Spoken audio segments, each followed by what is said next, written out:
अस्सलाम वालेकुम and welcome to अलीज़ी vlogs. अहम अपडेट्स आपके साथ शामिल करूंगा इस व्लॉग में। उससे पहले छोटी सी अनाउंसमेंट, चैनल को सब्सक्राइब कीजिएगा, लाइक का बटन प्रेस कीजिएगा, कमेंट सेक्शन में कुछ ना कुछ जरूर लिख दिया करें। इससे वीडियो ज्यादा लोगों तक पहुंचती है और इट कीप्स मी मोटिवेट कि मैं एवरीडे आपके सामने आकर के व्लॉग रिकॉर्ड कर सकूं। मरियम नवाज की सुबकी हुई, एक बार फिर मरियम नवाज पकड़ी गई। हमेशा की तरह एक बार फिर पाकिस्तानी अवाम मरियम नवाज पर हंस रही है।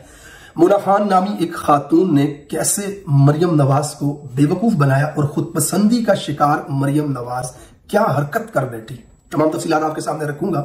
आसिफा भुट्टो के हवाले से नजम शेठी एक ऐसा इंकशाफ करते हैं जिसे जानने के बाद तमाम पाकिस्तानी सर पकड़कर बैठ जाएंगे कि मुल्क किन के हवाले कर दिया गया है। मारंग बलोच को दहशतगर्दों की प्रॉक्सी कहा गया।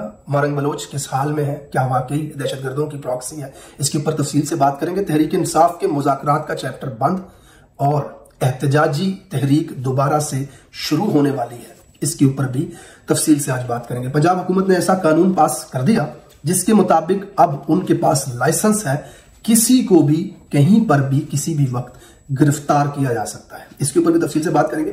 सबसे पहले आपके साथ शामिल करता हूं वो खबर जिसमें मरियम नवाज की एक ऐसी हरकत जो पूरे पाकिस्तानियों को हंसा रही है, बहुत सारे पाकिस्तानियों को गुस्सा दिला रही है। मुना खान नामी एक खातून जो अपनी बायो में लिखती हैं कि वो जर्नलिस्ट है, कॉलमनिस्ट है, रिसर्चर है, बहुत कुछ है। वो लंदन जाती हैं, लंदन मैराथन जिसमें तकरीबन 42 किलोमीटर की एक रेस होती है, एक दौड़ होती है, जिसमें पूरी दुनिया से लोग शामिल होते हैं। आम शहरी भी हैं इसके अंदर। तकरीबन 60,000 के करीब लोग इस रेस के अंदर भागे और इसमें 40 पाकिस्तानियों ने भी शिरकत की। अब जो 40 पाकिस्तानी थे उनमें से एक मुना खान भी थी। अब मैंने पूरी रिसर्च की, तहकीक की। इसके मुताबिक सिर्फ एक पाकिस्तानी का नाम इंटरनेट पे मिलता है जिसका नाम है फुरकान मसूद, जिसने 3 घंटे 10 मिनट और 7 सेकंड में मैराथन की जो फिनिशिंग लाइन है उसको क्रॉस किया। बाकी 39 लोगों के बारे में कोई डाटा मौजूद नहीं है क्योंकि ये बहुत लंबी 42 किलोमीटर की दौड़ होती है। लोग वहां पे जाते, हजारों 60,000 लोग वहां पे दौड़ रहे हैं, कोई बैठ रहा है, कोई चल रहा है, कोई तेज दौड़ रहा है, कोई रास्ते में कॉफी पी रहा है। तो बाकी पाकिस्तानी कितना दौड़े कितना नहीं दौड़े इसके बारे में कोई मालूमात यहां पर नहीं है। अब मुना खान ने उस रेस को मुकम्मल किया या नहीं इसके बारे में भी कोई इतलात नहीं है। मुना खान फिनिशिंग लाइन पर पहुंची या 6-7 कदम चलने के बाद, तस्वीरें बनाने के बाद किसी रेस्टोरेंट में कॉफी पीने चली गई, इसके बारे में भी कोई मालूमात दस्तयाब नहीं है। अब कोई 40 पाकिस्तानियों में पहले, दूसरे, तीसरे, 100वें, 1000वें, 10,000वें, 20,000वें, 40,000वें, 55,000वें नंबर पे कोई आया या नहीं इसके बारे में भी कोई मालूमात नहीं है। एक पब्लिक रेस थी, सारी दुनिया से लोग उसके अंदर दौड़ रहे थे। पहले नंबर पे कोई आया होगा, दूसरे पे आया होगा, तीसरे पे आया होगा। पाकिस्तान से 40 दौड़ रहे हैं तो इराक से 50 दौड़ रहे होंगे, लंदन से 6,000, 10,000 दौड़ रहे होंगे। तो इस रेस के अंदर इस खातून ने ऐसा क्या कर दिया कि जिसे वजीर आला हाउस बुला करके मेडल पहनाए गए और 5-5 लाख के चेक दिए गए मरियम नवाज की तरफ से इस खातून को और इनके कोच को। अब इस खातून को पता था कि पंजाब हुकूमत, टिकटॉकर हुकूमत की साइकी क्या है और ये जो सीएम साहिबा है इनसे पैसे कैसे निकलवाए जा सकते हैं। तो इस खातून ने क्या किया कि अपनी शर्ट के ऊपर एक और शर्ट पहनी कुछ सेकंड्स के लिए, एक तस्वीर बनाने के लिए, और उस शर्ट के ऊपर थी मरियम नवाज की पिक्चर लगी हुई। अब वो शर्ट पहनकर इन्होंने तस्वीर बनाई, फिर उसके बाद उस शर्ट को फौरन उतार दिया और पाकिस्तान का झंडा पकड़कर 6-7 कदम भागते हुए पीछे से एक वीडियो भी बनाई और ट्विटर पे आकर के उन्होंने पोस्ट कर दिया कि मैं लंदन मैराथन में भागी थी और मैंने मरियम नवाज की तस्वीर वाली शर्ट पहनी हुई थी। और साथ उन्होंने मरियम औरंगजेब को, पंजाब हुकूमत को, मरियम नवाज, इन सबको टैग कर दिया। अब मरियम नवाज ने उन्हें वज़ीर हाउस बुलाया, आपने मेरे नाम की शर्ट लंदन में पहनी, 60,000 लोगों के बीच में आप दौड़ी मेरी शर्ट पहन करके, लिहाजा ये लें 5 लाख रुपए का चेक आप, और ये लें जी कोच साहब 5 लाख रुपए का चेक आप, और ये लें आप मेडल। अब सवाल यह है कि क्या ये खातून लंदन मैराथन की रेस जीत करके आई है जिसे मेडल दिया जा रहा है और 5 लाख का चेक दिया जा रहा है, या फिर बाकी जो 40 अफराद इसके अंदर भागे हैं उनका क्या, उनके बारे में कोई मालूमात है पंजाब हुकूमत के पास? अब ये जो टुच्ची हरकत, खुदपसंदी की हरकत, एक साइकोपैथ हरकत की गई है, इसके ऊपर पूरा पाकिस्तान हंस रहा है। पूरा पाकिस्तान अफसोस कर रहा है कि किन लोगों के हाथ में इस पाकिस्तान को दे दिया गया है जो अपनी तस्वीर शर्ट पे लगाने के लिए 5-5 लाख रुपया आवाम का उठा करके उनको दे रहे हैं। अब इसके अंदर मेरिट का कतल, फुरकान मसूद का मैंने नाम लिया जिसकी इंटरनेट के ऊपर इंफॉर्मेशन मीडिया के पास मौजूद है कि उन्होंने फिनिशिंग लाइन को क्रॉस किया था 3 घंटे 10 मिनट और 7 सेकंड के अंदर। जबकि मुना खान के बारे में तो कोई ऐसी इंफॉर्मेशन मौजूद नहीं है। अगो जाके मुना खान रक्षे से बैठी है या अगो जाके वो कॉफी पीने लग गई है, गई नहीं है, दौड़ी नहीं है, लेकिन सिर्फ ये कि उसकी शर्ट के ऊपर मरियम नवाज की तस्वीर थी, लिहाजा मरियम नवाज ने कौम के खजाने में से 10 लाख रुपए निकाल के उसको दे दिया और उसको मेडल भी पहना दिया। अब ये मेरिट का कत्ल है कि जो शख्स बाकी जो 40 दौड़े हैं उनके बारे में किसी को नहीं पता, और इस खातून क्योंकि इन्होंने शर्ट पे तस्वीर लगाई हुई थी, इनको मेडल मिल रहे हैं। इसी तरह पाकिस्तान के अंदर आज जो ओहदे और मेडल्स दिए जा रहे हैं, यही मेरिट होता है पाकिस्तान के ओहदों का। ये निशान इम्तियाज मिल गया, तमगा इम्तियाज फरीदा फारूकी को मिल गया, ये हसन अयूब को, फलां को, जितने भी हैं सबको, यही मेरिट है जो इस वक्त मैंने आपको दिखाया है। और शफाफियत क्या है वो आपके सामने है। तो मरियम नवाज की इस वक्त पूरा पाकिस्तान उनके ऊपर हंस रहा है। बहरहाल अगली खबर आपके साथ शामिल करूं। नजम शेठी से प्रोग्राम में सवाल पूछा गया आसफा भुट्टो जो कि MNA है नेशनल असेंबली की, उनके हवाले से कि ये बिला मुकाबला कैसे जीत करके आ गई। अब जाहिर सी बात है जिस हल्के से ये इलेक्शन लड़ी है उसकी आबादी 9,59,756 है।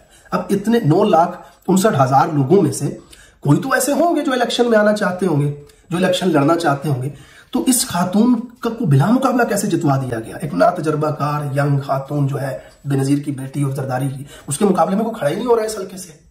अब जनाब इसके अंदर रजिस्टर्ड वोटर जो है 4,96,037 रजिस्टर्ड वोटर हैं। अब इतने बड़े वोटर्स जो है वो क्या सबके सब आसफा भुट्टो को ही वोट देने वाले थे? मुकाबले में कोई नहीं आया। तो नजम शेठी इस हवाले से कहते हैं कि जनाब देखिए मामला ये था कि लोग तो इलेक्शन लड़ना चाहते थे, लोग खड़े भी इलेक्शन में हुए थे, लेकिन मौसम की वजह से, धूल धक्कड़ की वजह से सदर जरदारी साहब थोड़े परेशान हुए कि शहजादी अभी बच्ची हैं, नाजुक स्किन है, उनको क्या वहां पे जाके मैं रैलियां करवाऊंगा धूप में खड़ा करके, और क्या वहां पे उनको धूल उनके चेहरे पे लगेगी, उनका मेकअप खराब हो सकता है, बाल खराब हो सकते हैं, तो ये मेहनत वाला काम हम नहीं करेंगे। लिहाजा जितने लोग इनके मुकाबले में खड़े हैं उन सबको बैठना चाहिए, क्योंकि अगर वो खड़े रहेंगे तो फिर रैली भी करनी होगी, फिर कुछ जलसा जुलसा भी करना होगा, वो कंपेन भी थोड़ी सी बहुत करनी पड़ेगी, तो शायद 2-4 मरतबा शहजादी साहिबा को बाहर निकलना पड़े, एसी वाला कमरा छोड़ना पड़े, बुलेट प्रूफ गाड़ी छोड़नी पड़े। लिहाजा ये काम हम नहीं करेंगे।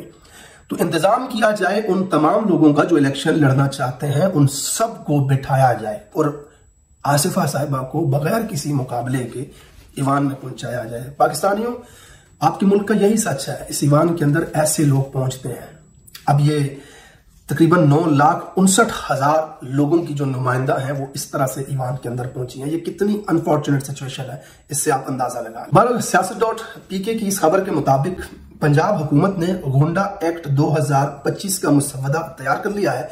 एक्ट के तहत डिस्ट्रिक्ट इंटेलिजेंस कमेटी किसी भी शख्स को गोंडा करार देगी। ऐसे अफराद के बैंक अकाउंट्स मुंजमद किए जाएंगे, असला मनसूख और शनाख्ती कार्ड पासपोर्ट ब्लॉक कर दिए जाएंगे। यानी कि जो ये कमेटी बनाई जाएगी वो किसी भी शख्स को गोंडा करार देकर के उसका पासपोर्ट ब्लॉक कर सकती है, बैंक अकाउंट मुंजमद कर सकती है और उसे पकड़ करके जेल में डाल सकती है। ये बाकायदा तौर पर पंजाब हुकूमत ने एक्ट का मुसवदा तैयार कर लिया है। देखिए पहले भी तो ये लोगों को उठा रहे थे, गायब कर रहे थे, पर्चे डाल रहे थे, लेकिन इनके पास एक मसला ये पेश आता था कि इंसानी हकूक की तंजीमें, सोशल मीडिया या फिर अदालतों में जब मामला जाता था तो कहीं ना कहीं जज साहिबान ये सवाल जरूर उठाते थे कि बस किस कानून के तहत। तो अब इन्होंने ये काम इसलिए किया है कि आगे से कह सकें इस कानून के तहत, क्योंकि अदालत ने तो कानून के मुताबिक फैसला करना होता है। लिहाजा वो कानून बना लें कि जिस कानून के तहत हम जब जिसे जहां चाहें उठा सकते हैं। और गुंडा एक्ट जो हुकूमत ही गुंडागर्दी से बनी है, जिस हुकूमत के पास 17 सीटें हैं, वो बदमाशी और गुंडागर्दी के जरिए इस मुल्क पर काबिज है, वो अब पंजाब के गुंडे पकड़ेंगे। इन्ना लिल्लाहि व इन्ना इलैहि राजिऊन। जनरल रानी जो महारानी जो हैं उनके इक़्तिदार को कायम रखने के लिए पूरे शहर को गुंडा बना करके जेलों में डाल दिया जाए ताकि जो महारानी साहिबा हैं उनका उरूज कायम रह सके। बहरहाल इमरान खान साहब के हवाले से इंफॉर्मेशन जो इस वक्त आ रही है, कुछ लोगों से बातचीत हो रही है, इनसाइड सोर्सेज जो हैं वो ये क्लेम कर रहे हैं कि जो बातचीत का मामला चल रहा था खान साहब का, वो अब एक किनारे पे पहुंच चुका है। खान साहब एस्टेब्लिशमेंट की किसी भी बात को मानने पर तैयार नहीं है। वो एक ही मुतालबा कर रहे हैं कि अदालतों को आज़ाद किया जाए और उनके केसेस मेरिट के ऊपर लगाए जाएं। जबकि एस्टैब्लिशमेंट अगर अदालतों को आज़ाद करती है तो बढ़ जाती है। लिहाजा बातचीत में से कुछ भी नहीं निकल रहा। मामला जो है वो जाएगा एहतजाजी सियासत की तरफ, मुज़ाहमत की तरफ। एक बार फिर पाकिस्तान निकलेगा, इस्लामाबाद का रुख करेगा। और क्या इस दफा इस्लामाबाद में दोबारा गोलियां मारने के लिए तैयार खड़े हैं, या फिर इस दफा हुकूमत का तख्ता उल्टा जाएगा। इस दौरान बहुत सारे लोग जो एस्टैब्लिशमेंट के अहम लोग हैं वो ये कोशिश कर रहे हैं कि मामला एहतजाजी सियासत की तरफ ना जाए। जबकि तहरीक इंसाफ की क़यादत में से भी बहुत सारे लोग ऐसे हैं जो ये चाह रहे हैं कि हमसे एहतजाज नहीं होते, बातचीत करके बाहर आया जाए। लेकिन खान साहब वो ये चाहते हैं कि मुल्क में हकीकी आज़ादी यानी कि रूल ऑफ लॉ का क़याम और अदालतों को आज़ाद किया जाए, जिसके ऊपर यह निज़ाम तैयार नहीं है। बड़ी जल्दी हम इंतजार में हैं कि कोई फैसला किया जाए तहरीक इंसाफ की तरफ से और वो आपके सामने हम रख सकें। मारंग बलोच के हवाले से DGI-SPR साहब ने कहा था कि वो दहशतगर्दों की फितना हिंदुस्तान की प्रॉक्सी हैं।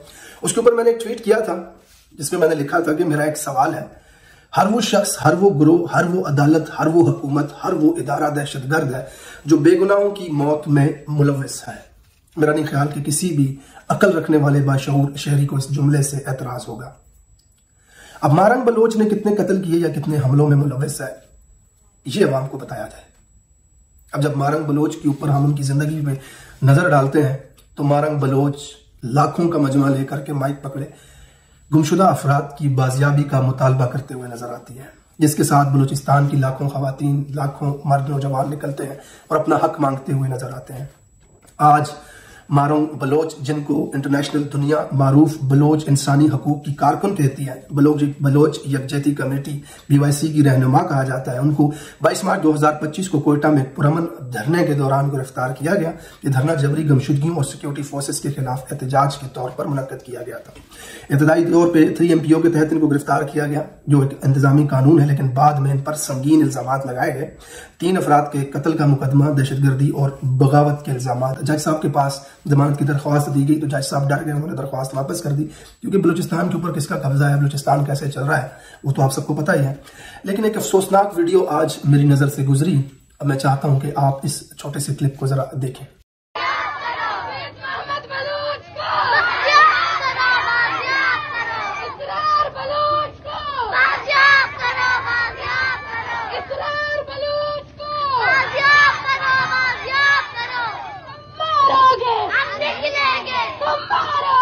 ये मासूम सी बच्ची जो इसरार बलोच को बाजियाब करो के नारे पे आंसू बहाती हुई हाथ में रिहाई का बैनर उठाए सड़क पर चल रही है।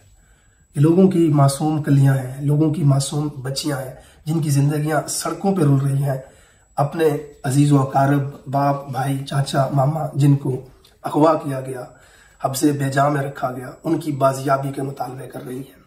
आज कोई भी पाकिस्तानी, मैं नहीं चाहता कि किसी के ऊपर ऐसा वक्त आए, अल्लाह ना करे, अनफॉर्चुनेट होगा, लेकिन अगर हम अपने घर अपनी बेटी, भांजी, भतीजी की तस्वीर अपनी आंखों के सामने लाएं कि क्या वो सड़क पे इस तरह हमारी या अपने किसी अजीज की रिहाई के मुतालबे करती हुए रोती नजर आए, तो ये कितना दर्दनाक लम्हा है, ये कितना दर्दनाक सिनेरियो है, कितना खौफनाक मंजर है।